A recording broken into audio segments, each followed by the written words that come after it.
بسم اللہ الرحمن الرحیم۔ السلام علیکم۔ روزانہ واقعات سننے کے لیے اس چینل کو سبسکرائب کریں۔ ایک روز حضرت جنید بغدادی رحمۃ اللہ علیہ نے ایک شرابی کو دیکھا جو نشے کی حالت میں بدمست اپنی ہی دھن میں کہیں چلا جا رہا تھا، مگر اس نے جب آپ کو دیکھا تو نشے کی حالت میں بھی پہچان گیا اور مارے شرم کے اپنا سر نیچے کی طرف جھکا لیا۔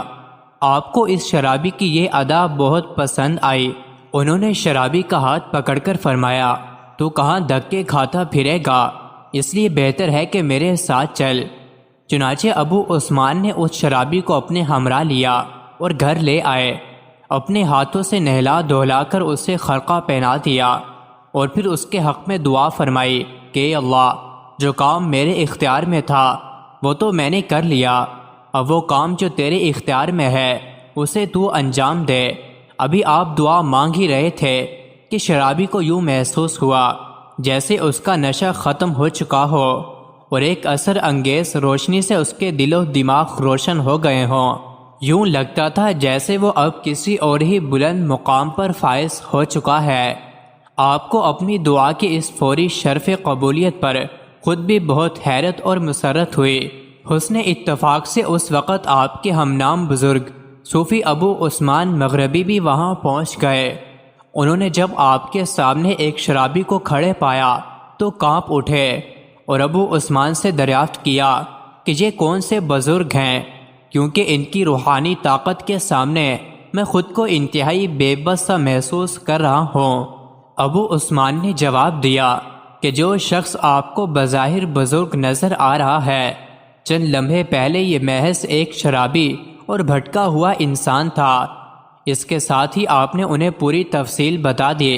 سارا واقعہ سن کر ابو عثمان مغربی بے اختیار پکار اٹھے، آپ کی زبانی سارا واقعہ سن کر میں رشک اور حسد کی آگ میں جلنے لگا ہوں۔ یہ شرابی چند لمحوں میں جس رتبے کمال پر پہنچ گیا ہے، میں پوری زندگی میں سخت عبادتوں اور ریاضتوں کے باوجود اس مقام کو حاصل نہ کر سکا۔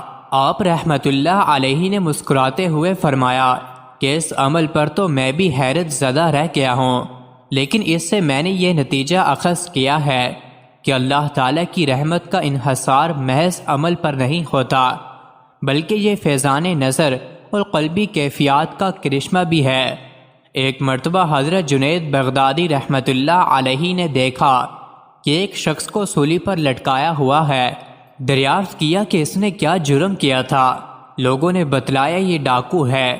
اول چوری میں دائیں ہاتھ کاٹا گیا، مگر پھر بھی یہ چوری سے باز نہ آیا، تو بایاں ہاتھ پاؤں کاٹا گیا، پھر بھی باز نہ آیا، تو سولی کی نوبت آئی۔ حضرت جنید رحمت اللہ آگے بڑھے اور اس کے پاؤں کو آنکھوں سے لگایا، بوسہ دیا۔ لوگوں نے حیرت سے پوچھا کہ یہ کیا بات ہے؟ فرمایا کہ میں نے اس کے پاؤں کو بوسہ نہیں دیا، بلکہ اس کے وصف استقلال و استقامت کو بوسہ دیا ہے جو اس کے نفس میں تھا۔ اگرچہ اس بے وقوف نے اس کو شر و معصیت میں استعمال کیا اور اس کے بیجا طور پر سزا پائی، مگر ہم یہ سوچتے ہیں کہ کاش ہمیں بھی خیر و اطاعت کے معاملات میں ایسی ہی استقامت نصیب ہو جائے۔ مزید ایسی ہی ویڈیوز کے لیے چینل کو ضرور سبسکرائب کریں۔